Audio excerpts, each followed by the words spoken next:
अस्सलाम वालेकुम dear students, उम्मीद करती हूँ आप सब खैरियत से होंगे। आज के इस वीडियो में मैं आप लोगों को स्टोरी राइटिंग के बारे में बताऊंगी। स्टोरी राइटिंग में आप लोगों ने कितनी लेंथ में लिखनी है, कौन से पेपर में आपके आती है और कौन कौन से क्लासेस में आती है और आप लोगों ने कैसे अटेम्प्ट करना है, कितने वर्ड्स होने चाहिए इसके, आपने कोटेशंस लिखनी है इसमें या नहीं लिखनी, आपकी कितनी लेंथ होनी चाहिए, सारे क्वेश्चंस आज के इस वीडियो में आपके क्लियर हो जाएंगे। सबसे पहले आप लोगों ने क्वेश्चन नंबर की हेडिंग देनी है। आप कौन सा क्वेश्चन सॉल्व करने जा रहे हैं वो हेडिंग आपने दरमियान में नहीं देनी, क्योंकि दूसरी हेडिंग मैं दरमियान में दूंगी। अगर हम सारी हेडिंग्स दरमियान में दे लेंगे तो वो लिखा हुआ ऑकवर्ड लगेगा। आपने अपने पेपर की सेटिंग अपने हिसाब से करनी है कि मैं कैसे लिखूं तो मेरा पेपर अच्छा लगेगा।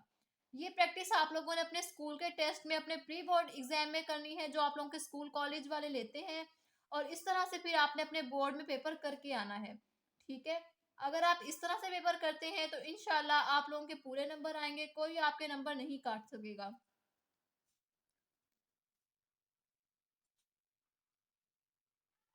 स्टोरी आप लोगों ने स्टार्ट कैसे करनी है, उसमें क्या क्या चीजें आप लोगों ने लाजमी लिखनी है, वो सारा मैं आज आप लोगों को बताऊंगी।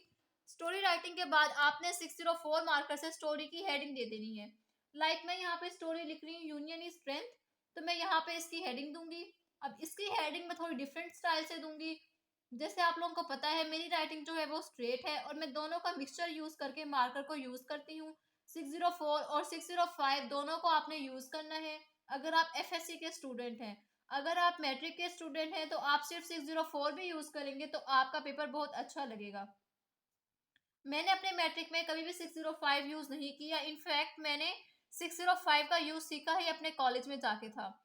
तो आप लोग चाहें तो आप लोग 605 यूज कर सकते हैं अगर आप मैट्रिक के स्टूडेंट हैं। अगर नहीं आता तो बेशक आप लोग ना करें, सिर्फ 604 से ही काम चला लें।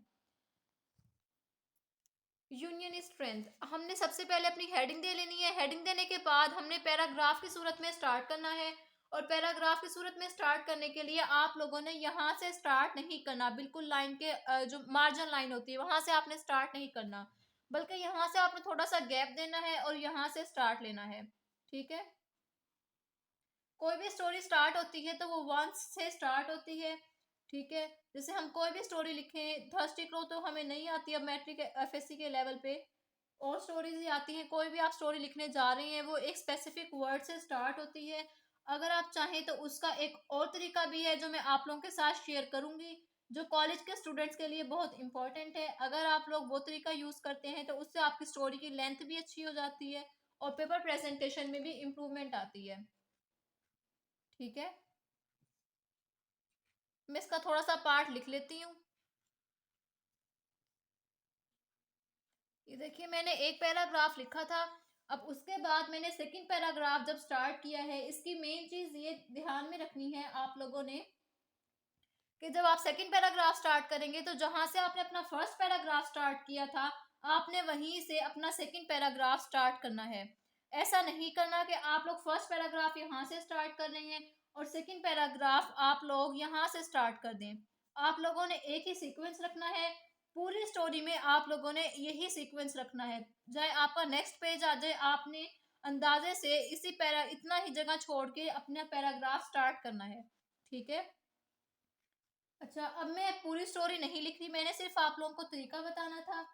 दूसरा तरीका जो है जो बहुत अच्छा लगता है, बट मैंने वो यूज नहीं किया अपने पेपर में, लेकिन वो अच्छा लगता है लिखा हुआ, मैं आप लोगों के साथ शेयर कर देती हूँ। वो तरीका ये है कि आप लोग जैसे यहाँ पर हेडिंग दे लेंगे यूनियन स्ट्रेंथ की। मैंने यहाँ पे डायरेक्ट पेन से स्टार्ट किया। आप इसका पहला लेटर जो है, पहला वर्ड, वो आप मार्कर से लिखेंगे। वो आप कैसे लिखेंगे मैं आप लोगों को लिख के दिखाती हूँ।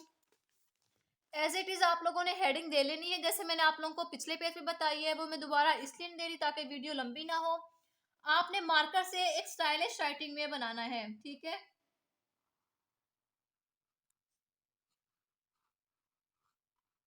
इस तरह से आप लोग अपना पहला लेटर लिखेंगे और इसके आगे आप अपनी स्टोरी स्टार्ट कर देंगे पेन से। ठीक है। ये देखिए ऐसे। अब मेरी रीजन क्या है, मैंने यूज क्यों नहीं किया, मैंने एक बार अपने टेस्ट में लिखा था ऐसे और मुझे लिखा हुआ अच्छा नहीं लगा। उसकी रीजन ये है कि मेरी पेन की राइटिंग छोटी है। मैं छोटे लेटर्स लिखती हूँ और ये लेटर जो मैंने ये लेटर्स लिखे हैं काफी बड़े हैं। तो मेरी राइटिंग के साथ मैच नहीं करते। वो स्टूडेंट जिनकी राइटिंग के लेटर थोड़े से बड़े हैं, जिनकी राइटिंग जो है वो कर्सिव है, वो इस तरीके को लाजमी यूज करें। अपने पेपर को अटेम्प्ट करके देखें, आपको खुद को बहुत अच्छा लगेगा लिखा हुआ। सेकेंड चीज, आपने कोटेशंस ऐड करनी है या नहीं करनी? Answer is no. आपने कोटेशंस ऐड नहीं करनी। आप स्टोरी लिखने जा रहे हैं, कोई कहानी बयान कर रहे हैं, कोई वाकया बयान कर रहे हैं, आपने उसमें कोटेशंस नहीं लिखनी। हमारे टीचर्स ने हमेशा हमें ये कहा था, आपने स्टोरी में कोटेशन नहीं लिखनी। अगर आपके टीचर्स रिकमेंड करें आपको कि आप कोटेशंस लिखें तो आप लिख सकते हैं, बट हमें टीचर्स ने मना किया था, और मैं भी आपको यही कहूंगी कि आप लोग कोटेशंस ना लिखें। स्टोरी की लेंथ, अगर आप नाइन्थ के स्टूडेंट है, नाइन्थ और फर्स्ट ईयर में स्टोरी आती है, नाइन्थ के स्टूडेंट के लिए यहाँ से लेकर स्टोरी यहाँ तक काफी होती है, मैक्सिमम आप 2 पेजेस कर लें। लेकिन अगर आप फर्स्ट ईयर के स्टूडेंट हैं तो आपका ये वाला पेज कंप्लीट होना चाहिए, ये वाला पेज कंप्लीट होना चाहिए, ये वाला पेज भी कंप्लीट होना चाहिए, और हो सके तो आपका फोर्थ पेज पे भी स्टोरी चली जाए, इतनी स्टोरी की लेंथ हो। लास्ट थिंग इज कि मैं आपको कभी भी रिकमेंड नहीं करूंगी कि आप बोर्ड के एग्जाम में स्टोरी अटेम्प्ट करें अगर आपको लेटर आता है। अगर आपको लेटर नहीं आता तो आप उस केस में स्टोरी को अटेम्प्ट कर सकते हैं, बट अगर आपको अपना लेटर 100% आता है तो आप लेटर को अटेम्प्ट करें। उसकी रीजन ये है कि लेटर में मार्क्स हमेशा ज्यादा मिलते हैं। उसके कुछ बॉडी के पार्ट्स होते हैं, कुछ उसके स्टार्टिंग पॉइंट्स होते हैं, कुछ उसके एंडिंग पॉइंट्स होते हैं, जिनके अलग अलग मार्क्स होते हैं, बॉडी के अलग नंबर होते हैं। तो आप लोग लेटर अटेम्प्ट करें। लेटर में अगर बॉडी में मिस्टेक्स भी हैं तो आप लोगों को, जो मैंने कल वीडियो लेटर की अपलोड की थी, आप वो वीडियो लाजमी देखिएगा, मैं एंड स्क्रीन पर लगा दूंगी। उसमें मैंने छोटी छोटी मिस्टेक सारी हाईलाइट कर दी थी। लेटर में आप लोगों ने वो मिस्टेक्स नहीं करेंगे तो लेटर में आपको फुल मार्क्स मिल सकते हैं, लेकिन स्टोरी आप 100% भी लिखेंगे तो आप लोगों को इसमें फुल मार्क्स नहीं मिलने। उम्मीद करती हूँ मैंने आज की वीडियो में आप लोगों के साथ सारा शेयर कर दिया होगा स्टोरी के रिलेटेड। वीडियो पसंद आए तो लाइक कीजिएगा, अपने फ्रेंड्स के साथ शेयर कर दें, चैनल को सब्सक्राइब कर लें ताकि आपको मेरी हर वीडियो मिलती रहे। अपना बहुत सारा ख्याल रखिएगा। अल्लाह हाफिज।